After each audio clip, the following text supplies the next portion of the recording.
I'd like the subcommittee to come to order, and the chair would recognize himself 5 minutes for an opening statement. Today, the subcommittee will begin the markup of 2 resolutions of disapproval under the Congressional Review Act. These resolutions address the EPA's recently published final rules to regulate carbon dioxide emissions from new and existing electric generating units. The Congressional Review Act is an oversight tool that provides the legislative branch with the power to overturn a major regulation issued by a federal agency. It's not utilized frequently, but we think the circumstances warrant it today. The Act can be invoked to prevent a rule that exceeds an agency's statutory authority, or to prevent a rule that is likely to be unworkable, or that would do more harm than good. In the case of EPA's carbon dioxide regulations, the 2 resolutions of disapproval would prevent all of these things. Over the past 24 months, in hearings and letters from this committee, we've developed an extensive record documenting the unprecedented reach and strong potential for harmful, costly impacts of EPA's regulations.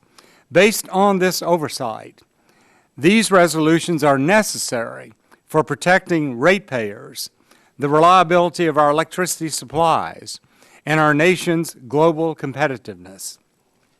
In the regulations at issue today, EPA seeks to go far beyond its statutory authority and transform how electricity is generated, transmitted, and consumed in America.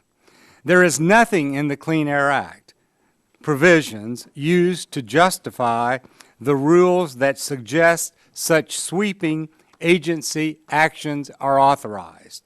Indeed, the sheer sweep of these rules is unprecedented in the 45-year history of this statute. Put plainly, if Congress wanted to authorize a comprehensive transformation of the way Americans produce, deliver, and use its electricity in order to address global warming, it would have done so. If Congress wanted to see a wholesale federal takeover of state authority on electricity policy, it would have done so. And if Congress wanted to write fossil fuels largely out of America's energy future, it would have said so. These rules will produce not only higher electric rates, but also pose serious threats to electricity reliability and result in substantial loss of jobs and the potential for future employment growth, national harms we may begin to see soon as states and industry grapple with the prospects of these rules. And all this sacrifice would achieve a hypothetical reduction in future temperatures too small to even measure.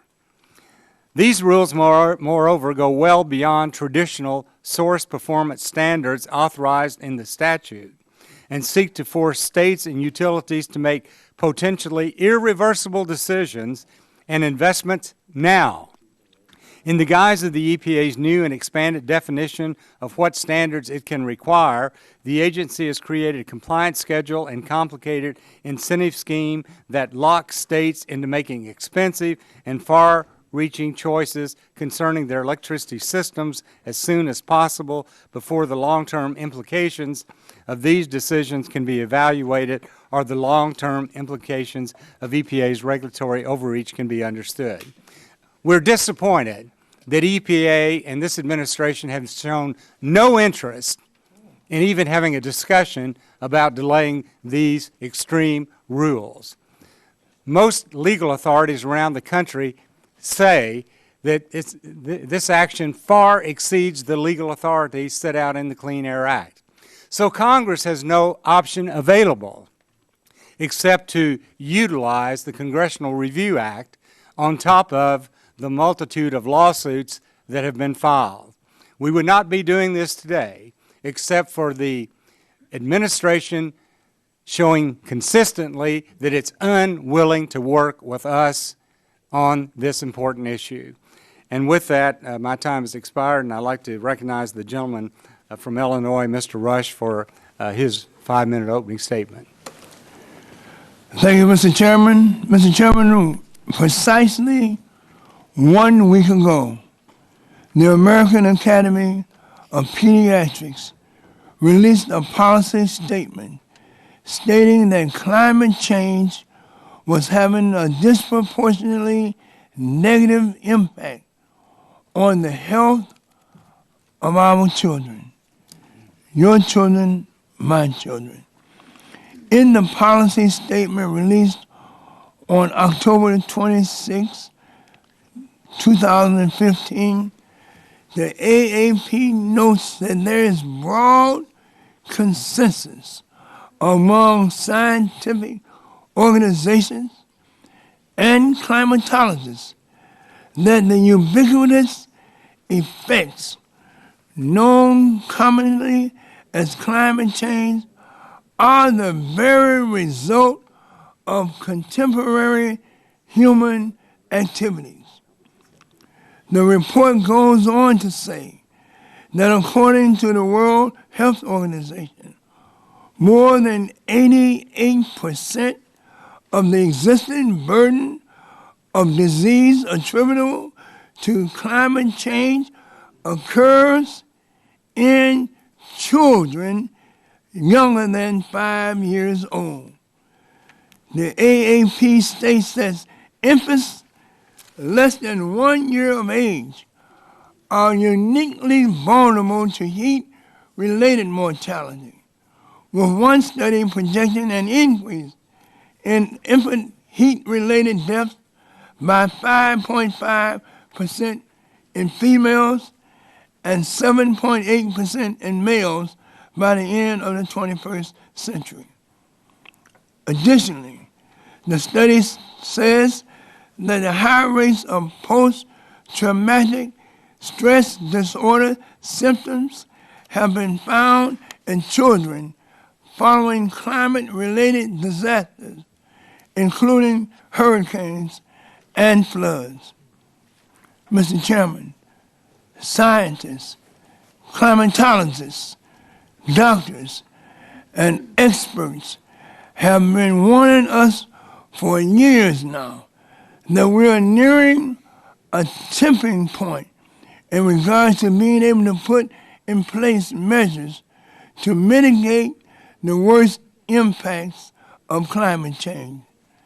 Now, Mr. Chairman, we have the nation's leading pediatricians warning us that the most vulnerable and precious among us, our own children, are disproportionately at risk due to man-made climate change, and these very same doctors urge us to act immediately in order to address those extraordinary risks.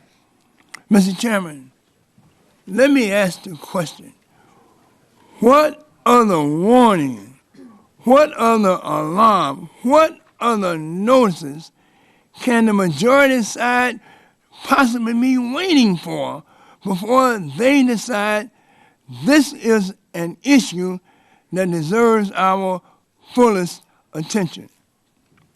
We are here today marking up 2 Congressional Review Act resolutions, which would eliminate both the Clean Power Plan as well as overturn the Environmental Protection Agency's emissions limits for new fossil fuel-fired power plants.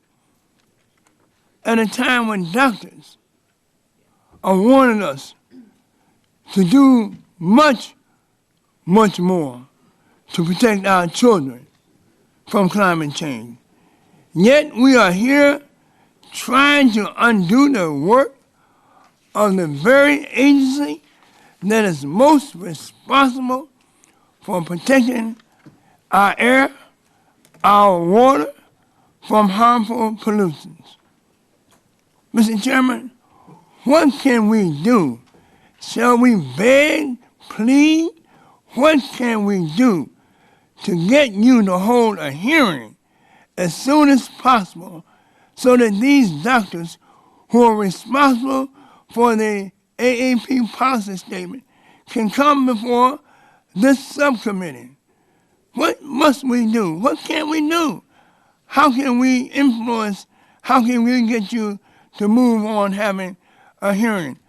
Please, Mr. Chairman, I urge you and all my colleagues to heed the warnings from the nation's top pediatricians who inform us that climate change poses the most serious threat to human health and safety. And I quote from these top pediatricians. They say, failure to take prompt, substantive actions would be an injustice to all of our nation's children. Thank you, Mr. Chairman. I yield back the balance of my time. Gentleman yields back. The chair now recognizes Chairman of the full committee, Mr. Upton, for a 5-minute opening statement. Well, thank you, Mr. Chairman. In Michigan and across the country, winter is fast approaching. Snow is here. I'm in the hearing. And for many folks, the first line of defense against freezing temperatures is affordable and reliable electricity to heat our homes. But affordable and reliable energy in our country is under assault. EPA's final rules seeking to regulate carbon dioxide emissions from new and existing power plants threaten to change fundamentally the way that we generate, distribute, and consume electricity throughout the country. We're here today because this administration is seeking to regulate where it in fact failed to legislate. The resolutions before us today represent an important part of this committee's longstanding and ongoing efforts to protect jobs and affordable energy from the administration's expansive regulatory agenda. This subcommittee has held a number of hearings examining EPA's final rules, and just last month we examined the legal merits of these rules, which take the Clean Air Act in a direction that it was never intended to go. For existing power plants, these rules effectively would impose cap-and-trade requirements on states. Yes, we remember cap-and-trade. And would increase electricity prices for consumers across the country. The democratically controlled Congress wisely rejected cap-and-trade back in 2010, and those rules are just as ill-advised today as they were 5 years ago. These resolutions present Congress with an opportunity to disapprove of each rule and provide that each rule shall have no force in effect. These resolutions are ultimately about protecting hardworking people from higher electricity prices, threats to grid reliability, and EPA's economy-wide energy tax. I commend this chairman, Mr. Whitfield, for his steadfast work in standing up to the administration's unprecedented assault on American energy, and I would urge my colleagues to support the resolution and yield back my time. The gentleman yields back. This time, chair recognizes the gentleman from New Jersey, the ranking member, Mr. Pallone, for 5 minutes. Thank you, Mr. Chairman. It's very disappointing that we're here once again to mark up legislation to gut EPA's ability to regulate carbon emissions from new and existing power plants. We've already wasted enough of the committee's time attacking every step taken by this administration to address our dangerously changing climate. As we sit here today, climate change continues to reshape our world. According to NOAA, 2014 was the warmest year ever recorded, and that trend shows no sign of slowing down. And that is why EPA has taken action by finalizing a workable plan to reduce emissions of carbon pollution from power plants, which are the largest uncontrolled source of man-made greenhouse gases in the United States. The Clean Power Plan outlines a path to cleaner air, better health, a safer climate, and a stronger economy. The rule also gives states flexibility to choose how to achieve their emission reduction goals, which are state-specific and cost-effective. This is a moderate and reasonable approach and falls well within the legal authority and responsibility of the EPA to address carbon pollution from power plants. Mr. Chairman, we've spent enough time listening to the countless absurd arguments made on behalf of companies that profit from the status quo. And we've spent enough time watching multiple federal courts reject the premature attacks on the Clean Power Plan and EPA's carbon standards for new power plants. Enough is enough. It's time for Congress and this committee to move on. But instead of moving on, we're considering bills today that would cripple the efforts of the EPA to move forward in this fight against climate change. And what's worse, they bar the EPA from reissuing this rule or issuing any other future rules to address carbon pollution from power plants. So it's not enough to dismantle the current plan to address carbon emissions. Republicans are doing their best to make sure future generations are hamstrung by this same head-in-the-sand logic on display today. Mr. Chairman, Congress overwhelmingly passed the Clean Air Act. A Republican president signed it into law. And now EPA is fulfilling the executive's duty to take care that the laws be faithfully executed. EPA is doing the job we asked them to do, and it's unfortunate that Republicans are using every trick in the book to prevent the agency from carrying out its mission. EPA's power plant rules are modest and flexible and will help us tackle the urgent need to reduce our carbon emissions, but Republican colleagues will continue to ignore the facts, and Republicans will continue their zealous campaign to discredit and reject any reasonable plan to address climate change. In my opinion, just saying no to climate action, as these bills would have us do, and condemning future generations is simply not an option. And I urge members to vote no, and I yield back my time. Chairman yields back the balance of his time. This time, the chair recognizes the Vice Chairman of the Subcommittee, Mr. Olson, for 3 minutes. I thank the chairman. This markup is not about the science of climate change. This markup is about the law. There is no doubt in my mind that EPA's carbon rules violate the spirit and the words of the Clean Air Act. EPA has doubled up. They put rules on the same plants twice, under Section 111 and Section 112, even though the law says they can't. EPA is reaching well beyond the fence line, even though they shouldn't. They are taking control of our entire economy, using just a few lines of law as a justification. When Congress wants to give an agency sweeping power, we spell it out. Compare Section 111 of the Clean Air Act with what EPA is doing and see if it passes the smell test. As I mentioned at our last hearing, the nonpartisan experts back home who take care of our grid in Texas, ERCOT, say this rule is a mess, a man-made disaster. They say it will threaten our grid and spike consumer prices. And this rule does this for some questionable benefits. Co-benefits are well and good, but we already have rules for traditional pollution. And as to carbon, EPA is strangling our economy for a tiny reduction in global CO2. Global warming is global. Whatever your thoughts on global warming, EPA knows that this rule will not move the global needle for CO2. But it sure as heck hits America hard. They are violating the law and hurting our economy for slim benefits. EPA is renegade.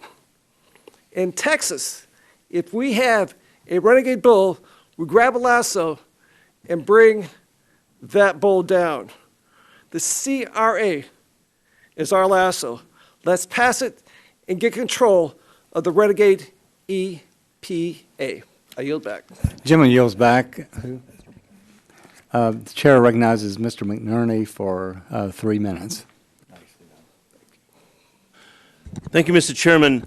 The President and the Congress have a fundamental responsibility to protect the safety, welfare, and security of the people of this country. Climate change is clearly a threat to our safety, security, and welfare because the Congress is incapable of moving forward with any measure to curb climate change. The President is using his authority under the Clean Air Act, which has been upheld by the Supreme Court. The Congress should applaud the President's plan and not fight it. The EPA has held extensive hearings and taken into account states' concerns to make the Clean Power Plan generate a smooth transition to cleaner power. Let's let this go forward. I urge my colleagues to reject these two joint resolutions and yield to my colleague from New York. I thank the gentleman for yielding. It is unfortunate that we are considering two resolutions today that are designed to prevent the EPA from moving forward with regulations to reduce carbon emissions from existing and new power plants. Instead of working together to find ways to ease the transition for states and communities that are already challenged by the many changes that are happening in the electric utility sector, we are spending time trying to turn back the clock. It can't be done. EPA is a convenient scapegoat here, but the transition that is occurring is driven by much more than EPA regulations. Natural gas, its abundance and low price, is outcompeting coal within the utility sector. Power plants are aging, and even more important, the economy has changed.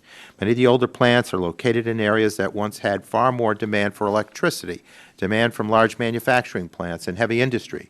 Those factories have closed or modernized, both resulting in far less electricity use. Coal production has moved from eastern states to western states. It is simply easier and cheaper to extract coal from these areas. And there are new technologies. Wind and solar generation is growing, and these renewable energy sources have strong, broad-based public support. Other technologies that enable the electric grid to be smarter, more flexible, and more resilient are being deployed now, and more are in development. Recent experiences with severe storms have inspired businesses and individuals to look for and install backup systems that will enable them to be off-grid for at least some period of time. And state policies to encourage energy efficiency and to diversify energy sources are also driving this transition. Was transition from wired to wireless communication a war on copper?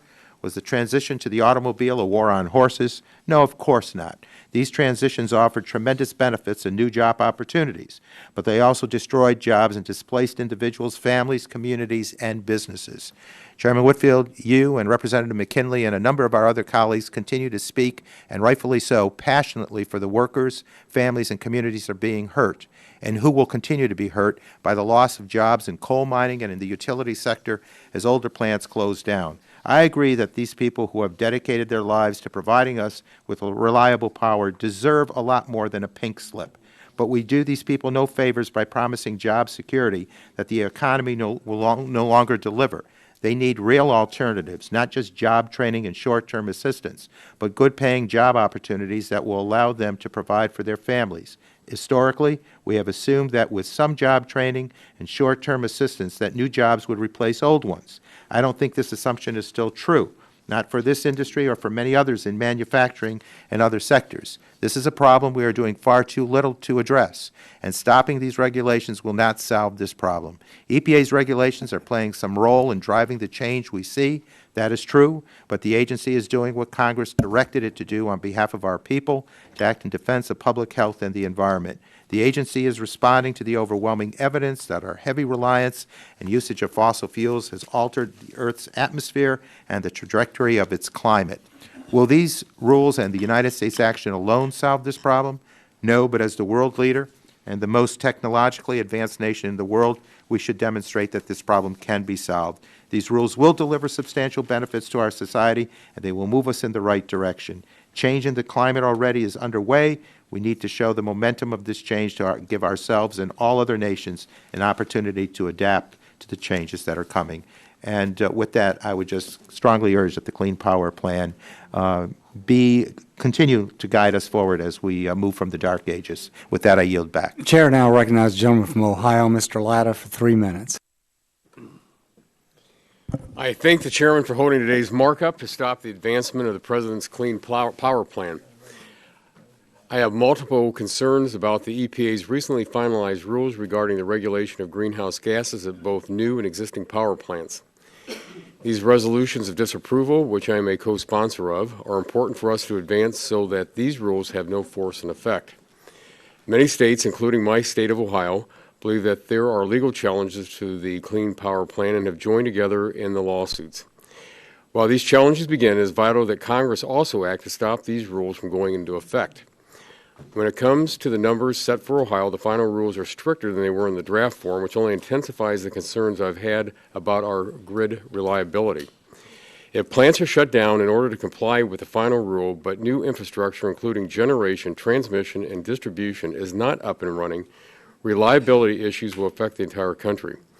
Affordable and reliable power is vital to Ohio's economic development and security. For years, jobs have come to Ohio because of the abundance of low electric rates, which is especially important for much of the energy-intensive manufacturing found in my district. The Clean Power Plan is a misguided proposal by the EPA in an attempt to get cap-and-trade policy implemented by going around Congress. I look forward to advancing these resolutions to protect Ohioans and the country, and Mr. Chairman, I yield back. Gentleman yields back. The chair recognizes the gentlelady from Florida, Ms. Castor, for 3 minutes. Thank you very much, Mr. Chairman, for yielding the time. And colleagues, I'd like to urge you to defeat both joint resolutions here today.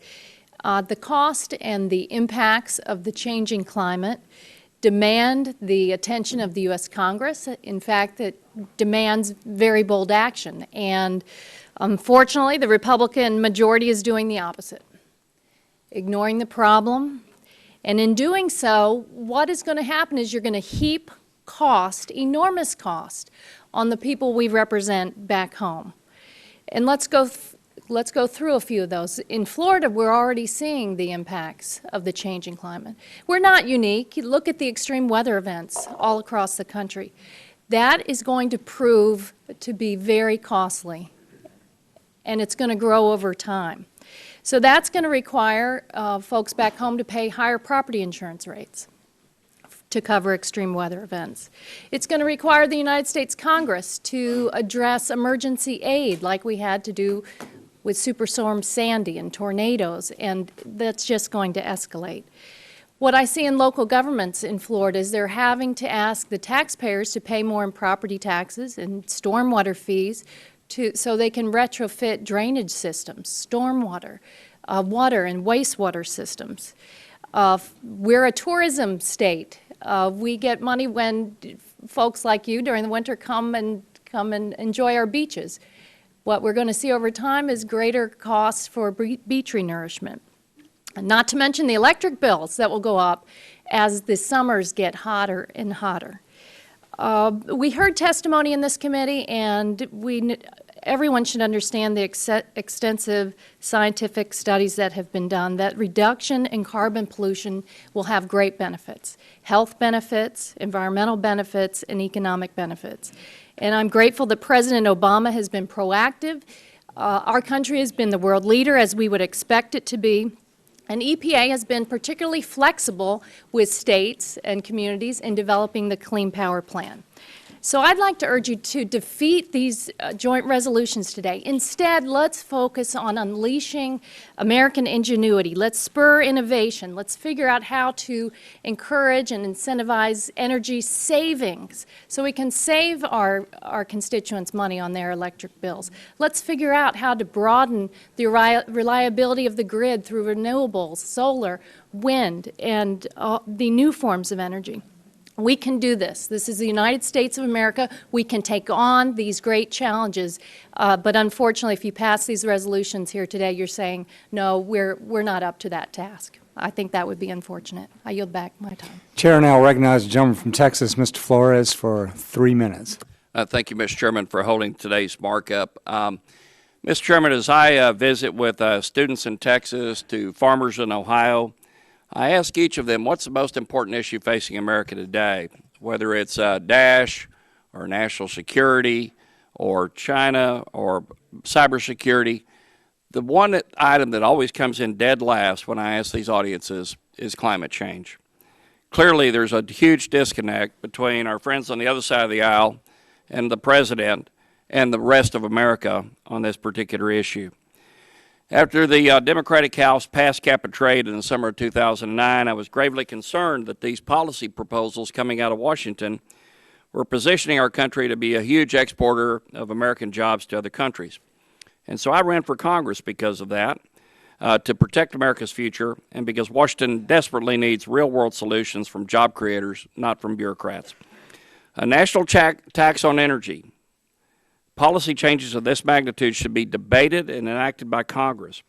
Yes, cap and trade was debated by Congress, but it failed to pass in the democratically controlled Senate.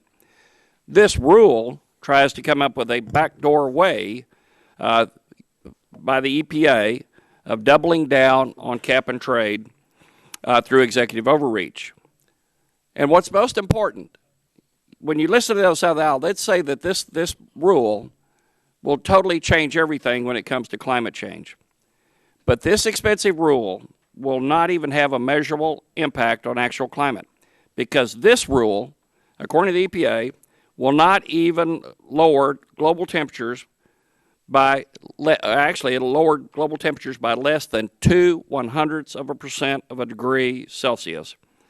However, its cost to the economy runs into the tens of billions of dollars, including job losses and also higher energy costs for America's poorest families. The EPA plan does not work, and we must stop it. And I applaud your efforts, Mr. Chairman, to pass these two Congressional Review Act pieces of legislation to deal with this. And I support this committee's efforts to address this executive overreach, and I look forward to supporting these resolutions under consideration today. Thank you. I yield back.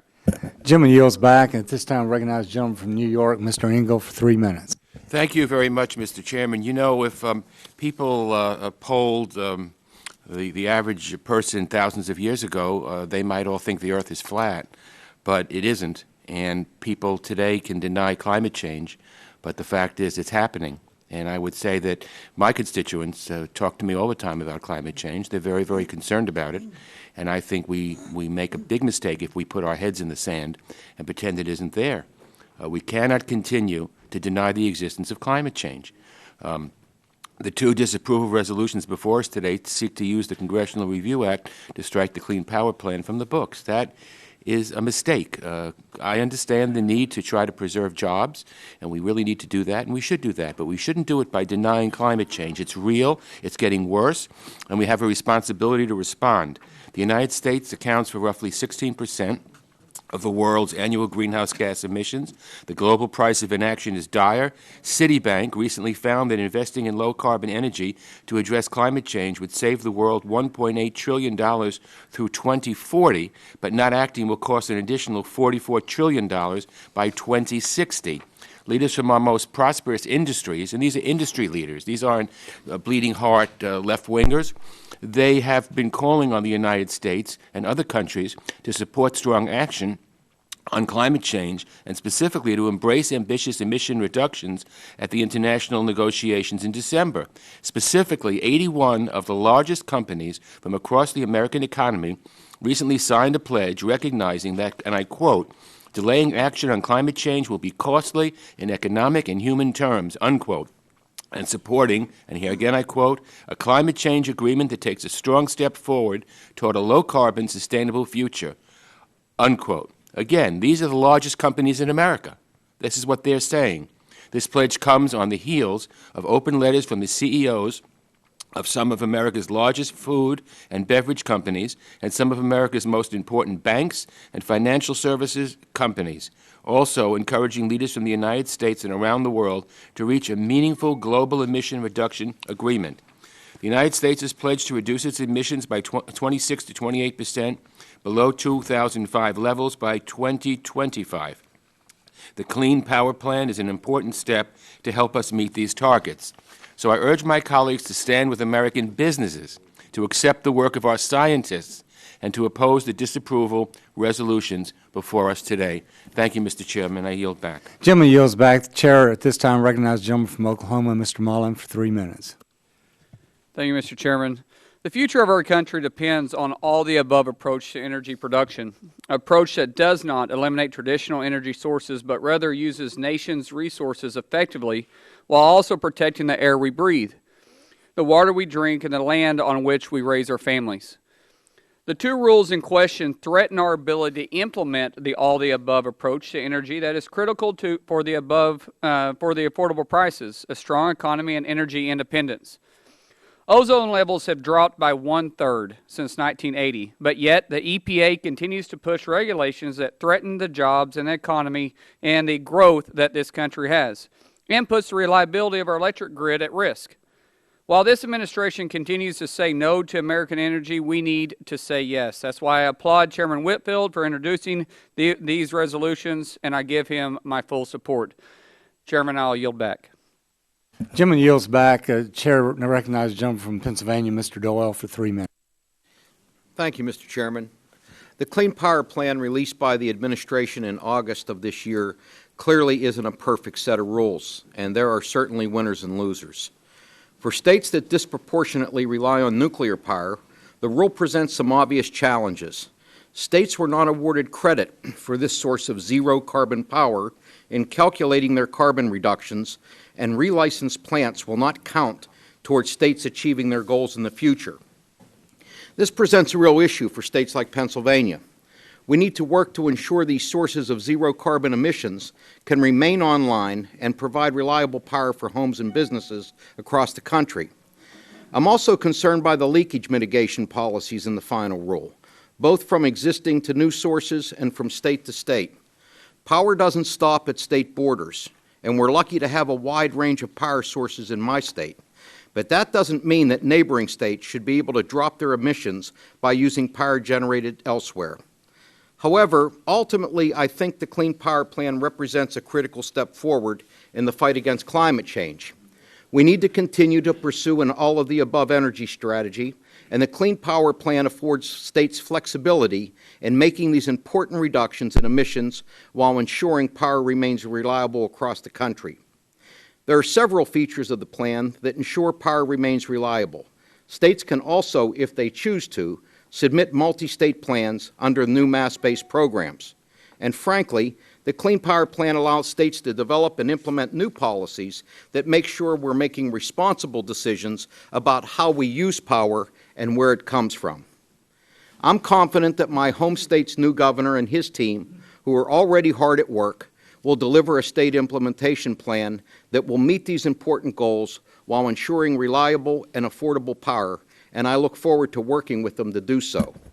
This Clean Power Plan isn't perfect, but I remain committed to making it work to ensure we take real concrete steps against climate change, and therefore I oppose these two resolutions, and I yield back. Chair, at this time, recognize the gentleman from North Carolina, Mr. Hudson, for 3 minutes. Thank you, Mr. Chairman, and thank you for holding this markup and continuing this committee's important oversight on such disastrous regulations. This proposed 111D rule is especially damaging for North Carolina. We've already converted several of our coal plants to natural gas, and we've improved the heat efficiency of our natural gas plants. We've been proactive in reducing our carbon dioxide emissions. Since 2005, we've reduced CO2 emissions from electric utilities by 20%. But this rule doesn't take any of that into account. Our state has shown that we can keep the air clean while protecting jobs and ensuring energy is affordable, and we've acted responsibly. President Obama significantly misses the mark with this double-down war on American energy that will raise energy prices, cost jobs, without having any measurable impact on carbon emissions. I look forward to supporting your two resolutions today, and we'll continue to fight to protect North Carolina jobs and our economy. Mr. Chairman, I yield back. Chair, at this time, recognize the gentleman from Texas, Mr. Green, for 3 minutes. Thank you, Mr. Chairman, Ranking Member, for holding the markup. Today we hear debate on the use of the Congressional Review Act, CRA, and disapproval of the recent EPA power plant regulations. In 1996, Congress enacted the CRA as part of the Small Business Regulatory Enforcement Fairness Act.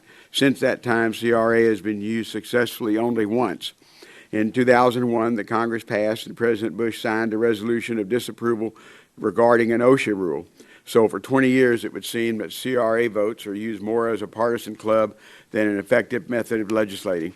For years, we've discussed President's Climate Action Plan. A key component of the President's plan is the Clean Power Plan. The CPP is the administration's effort to curtail carbon emissions from new, modified, and existing electric generating units. Before the rule was finalized, I met with many groups. Some groups were completely against the idea of regulating power plants. The idea was derided as the most dangerous regulation in the history of the United States. Some groups were 100% in support of the regulation. These groups stated without clean power plan, our children and our planet were in grave danger. Thankfully, some groups I met had other constructive ways of improving the regulations. These ideas, including a reliability assurance mechanism, reliability safety valve, graduated compliance dates, and adjustment of the interim goals, were valid and well thought out. I've worked with my colleagues to ensure EPA was responsive to these reasonable ideas, and they were incorporated in the final rules, which they were. But all this back and forth has pointed to a larger problem. Since 2010, more than 100 rules have been promulgated by federal agencies that are classified as major rules. The Office of Management and Budget defines major rules as any rule that has resulted in or is likely to result in an annual effect on the economy of $100 million or more. and major increase in cost or prices for consumers, industries, and others, or a significant adverse effect on competition and investment, etc. According to CRS, approximately 39 major rules would result in $100 million annual compliance costs, regulatory benefits, or both. The administration is filling the vacancy left by Congress. So what's the larger problem mentioned earlier? The larger problem is our inability to find common sense compromise on issues that have enormous effect on our economy. I support the EPA and administration in their goals to combat climate change, but I think there's a much better way to accomplish these goals. I would rather Congress pass a bipartisan bill that regulate our commerce in a reasonable way. We have an important role to play. Climate change is just one of the many challenges our country faces. We need to work together across party lines to address these challenges on behalf of our constituents. I know that the industries in the chairman's district and the industries in my district are vastly different than those in other parts of the country. We need to respect these differences and work toward helping these industries, more importantly, those workers. I think we all know that the President will not sign these resolutions, so rather than continue down this partisan path, let's work to solve these issues together, and I yield back my time. Gentleman yields back. Is there anyone on the Republican side seek recognition? Chair recognizes the gentleman from Texas, Mr. Barton, for 3 minutes. I wasn't going to, but since everybody else is giving their 3 minutes worth, I thought I might as well too. We know what's going to happen later on this afternoon when we have a vote. These two bills will pass primarily on a party line vote. All the Republicans will be for, and maybe one or two Democrats, but the majority of the Democrats will be against. We'll pass it in the floor, and it'll go to the Senate, and it'll sit there. But it's still a useful exercise because it shows the will, as expressed by the majority, and the Republicans have 247 seats with 1 seat vacant, that the American people are not happy with President Obama's climate change policy. Nobody on the Republican side denies that the climate is changing. We have an honest disagreement about the cause. The left would have you believe that it's all because of man-made CO2 emissions. I don't believe that to be true. Most of the benefits of this clean power rule are not in controlling CO2. It's in reducing particulate matter, which most of us know as dust. Okay? That's the facts. What the Clean Power Rule is about is trying to destroy coal as a source of electricity generation in the United States, which is something President Obama campaigned to do. When he couldn't pass cap and trade, he barely passed it through the House by 1 or 2 votes. It failed in the Senate. So they're now trying to do by regulatory approach what they couldn't do by the legislative process. That's what this is all about. You know, at some point in time, we do need to come together. And I think I have shown, Mr. Chairman, that I am more than willing to be bipartisan.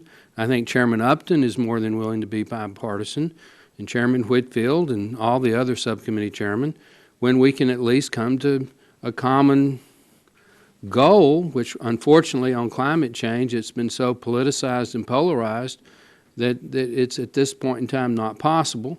Maybe in future Congresses it will be possible. But this exercise of the majority today is a necessary reaction to President Obama's exercise of using the EPA to do something through regulatory process that could not be accomplished through the legislative process. And that's what the Congressional Review Act was designed to do. Mr. Green is exactly truthful when he says it's only been successfully used once in terms of actually passing a bill, but it is appropriate to use it on occasion to show the will of where the majority of the American people are. And I believe the majority of the American people are right where the Republicans are on this subcommittee. We want a clean environment, but we also want jobs and economic prosperity. And you can say all you want about clean power and renewable power, they cost a lot more. And over time, those cost curves will come down, Mr. Chairman. But to substitute solar energy and even wind power, which is probably the most economical alternative energy, or hydropower, which we've always had, it's simply not possible right now. So I support these two bills. I do hope, if not in this Congress, in the next Congress, we can have a legitimate bipartisan compromise on some of this. But thank you for the time. Thank you. Chair recognizes the gentlelady from California, Ms. Capps, 3 minutes. Thank you, Mr. Chairman. I find this markup incredibly frustrating and disappointing because yet again the majority is wasting time trying to block the Clean Power Plan, a long overdue policy to reduce carbon pollution and address one of our society's biggest problems. And even worse, the resolutions under consideration irresponsibly block the carbon regulations without proposing any viable alternatives. These resolutions simply promote a desire to continue down an unsustainable path destined to leave our planet in worse shape for our children, leave the United States trailing far behind the rest of the world. Climate change is one of the most critical issues we face, yet the majority willfully buries its head in the sand and dismisses it as hearsay. There is overwhelming scientific consensus. Human-generated greenhouse gas emissions are driving global climate change, which will impact every aspect of life as we know it. We are already seeing economies strained, food security threatened. We are already seeing our oceans becoming more acidic, weather events more unpredictable and disastrous. We are already seeing the rates of public health threats like asthma, infectious diseases, and high temperatures increase. We have a long and proud tradition of education in this country. Our nation produces some of the best scientists, researchers, and innovators in the world. These experts have conducted countless experiments, analyzed data, come to the clear conclusion that our climate is changing and emissions from the power sector are one of the main reasons why. They've told us we should believe everything we hear. If it's one person telling us these things, we should be cautious. But when it's 99% of all scientists worldwide, it's not just academics who are telling us that climate change is real and that we need to take action. In September, we all heard from Pope Francis, who unequivocally stated that we have a moral obligation to address climate change and enact policies to curb carbon emissions. And we are also hearing from the private sector on the imperative to take action. Businesses understand that economic consequences of inaction are severe and we need to prepare for climate change. So we have a scientific, moral, and economic justification for curbing carbon pollution by taking action such as enacting the Clean Power Plan. And yes, this is not acknowledged by the majority, and instead we have dead-end efforts like the resolutions we're considering here today. The EPA's carbon regulations are a concrete proposal to move forward to reduce pollution from new and existing power plants. The benefits are projected to outweigh the costs, and while only a first step, this plan helps to reassert the United States as a global leader and innovator. It's time to take our leadership role seriously by ramping up our response to climate change, not pass misguided resolutions. I strongly oppose these resolutions. I urge my colleagues to join me in voting no, and I yield back. Gentlelady's time has expired. At this time, I recognize the gentleman from Vermont, Mr. Welch, for 3 minutes.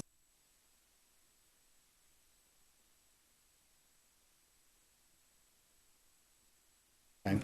All right, we have 3 votes on the House floor, so we're going to recess until 3 o'clock, and then we'll come back and take these resolutions up. Recess till 3. Thank you.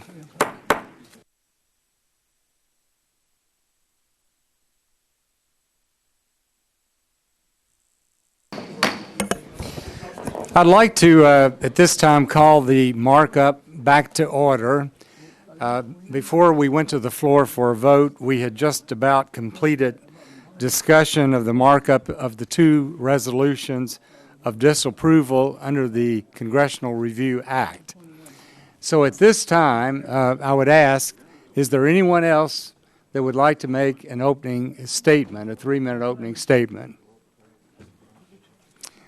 Well, I think everyone had the opportunity before we recessed to go to the floor for a vote.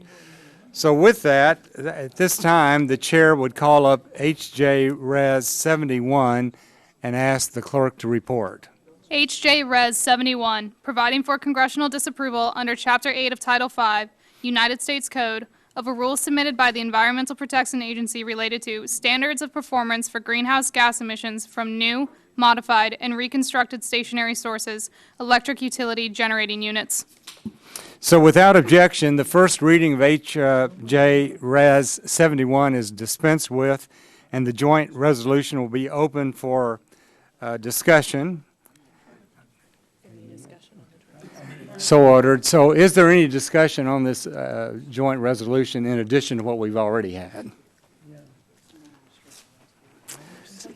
Seeing no one seeking recognition for discussion, the question would now occur on forwarding H.J. Resolution 71 to the full committee. All those in favor say aye. Aye. All those opposed, yes. The gentleman has requested a roll call vote. The clerk will call the roll. Mr. Olson? Aye. Mr. Olson votes aye. Mr. Barton? Mr. Shimkus? Aye. Mr. Shimkus votes aye. Mr. Pitts? Mr. Lotta? Aye. Mr. Lotta votes aye. Mr. Harper? Mr. McKinley? Aye. Mr. McKinley votes aye. Mr. Pompeo? Aye. Mr. Pompeo votes aye. Mr. Kinzinger? Mr. Griffith? Mr. Griffith votes aye. Mr. Johnson? Aye. Mr. Johnson votes aye. Mr. Long? Aye. Mr. Long votes aye. Mrs. Elmers? Mr. Flores? Aye. Mr. Flores votes aye. Mr. Mullen? Aye. Mr. Mullen votes aye. Mr. Hudson? Aye. Mr. Hudson votes aye. Chairman Upton? Aye. Chairman Upton votes aye. Mr. Rush? No. Mr. Rush votes no. Mr. McNerney? No. Mr. McNerney votes no. Mr. Tonko? No. Mr. Tonko votes no. Mr. Engel? No. Mr. Engel votes no. Mr. Green? No. Mr. Green votes no. Ms. Capps? No. Ms. Capps votes no. Mr. Doyle? Mr. Doyle votes no. Ms. Castor?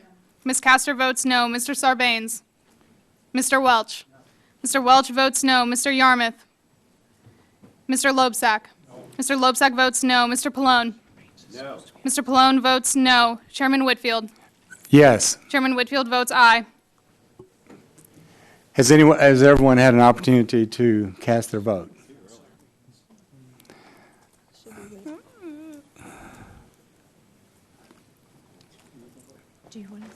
Mr. Chairman. Mr. Chairman. Yes. Could I inquire as to how I voted? Mr. Griffith voted aye. Okay, good. I thank the gentleman. Thank you, Mr. Chairman. Has everyone had an opportunity to vote?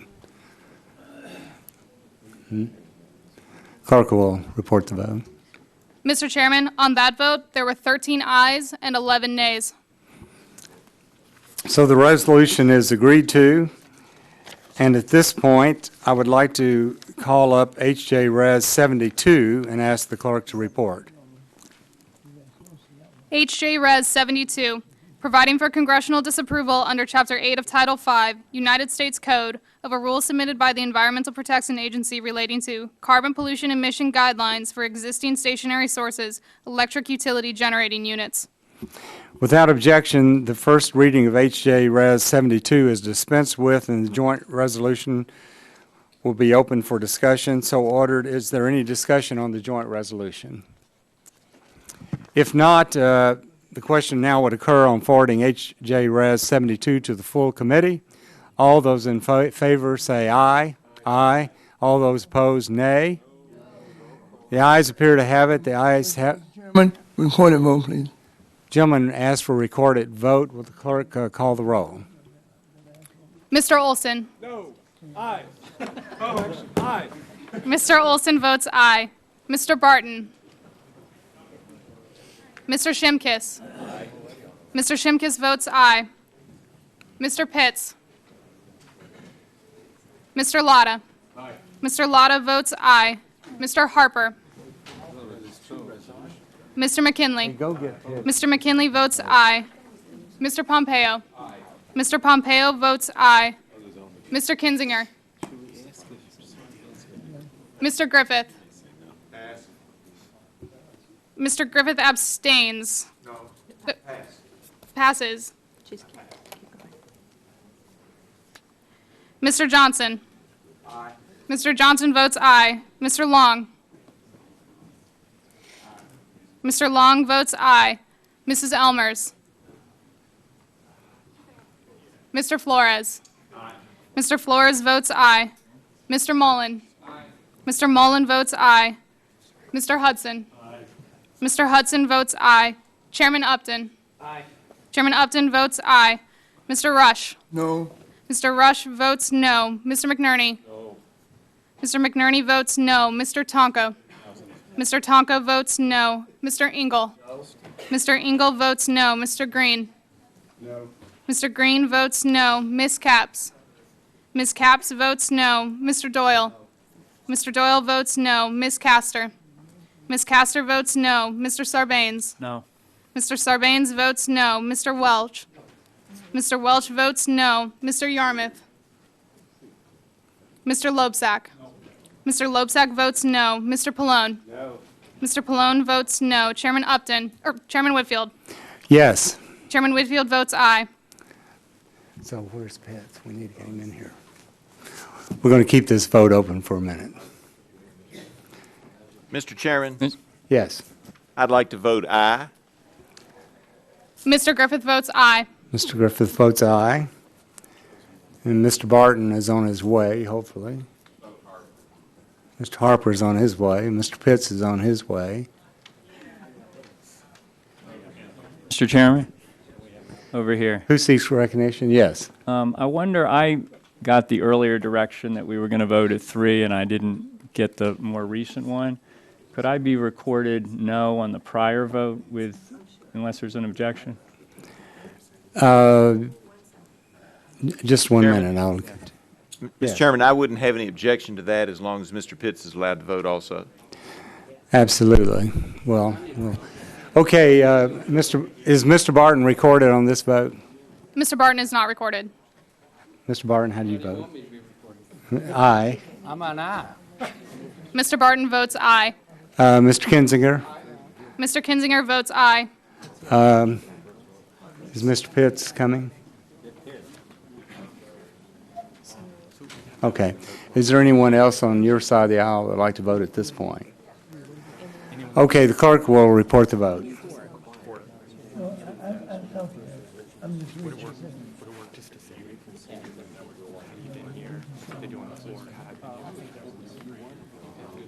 Mr. Chairman, on that vote, there were 15 ayes and 12 nays. 15 ayes and 12 nays. So the resolution is agreed to. And just 1 minute. What else? We can reopen, if we want to, we can make a motion to reopen the vote and recall the roll on HJ Res 71, since Mr. Sarbanes was in back. Okay. So just hold on 1 second, Okay. let's make sure we do it correctly.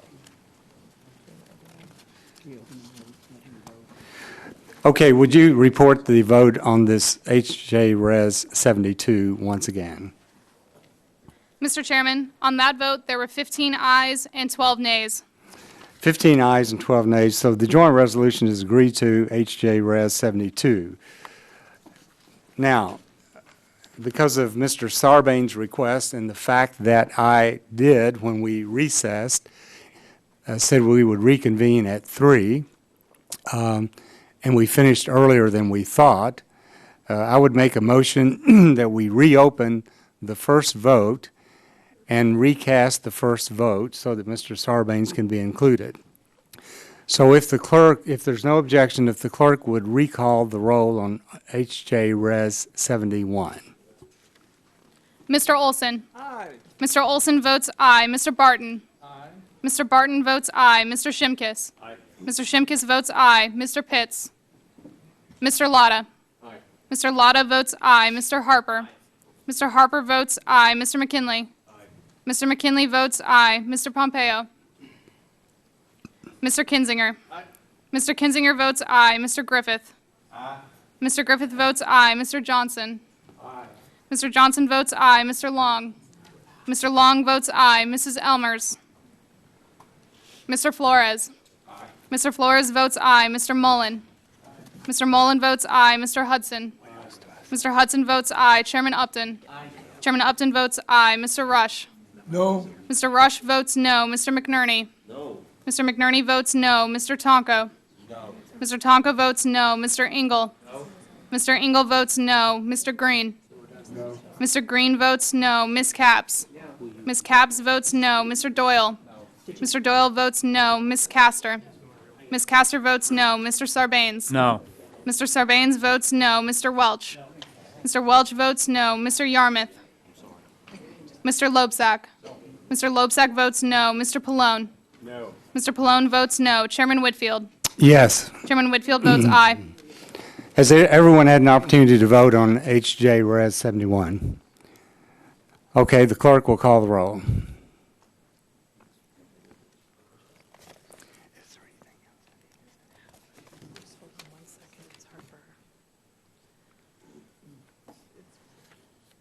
Mr. Chairman, on that vote, there were 15 ayes and 12 nays. Okay, 15 ayes, 12 nays. The resolution is agreed to.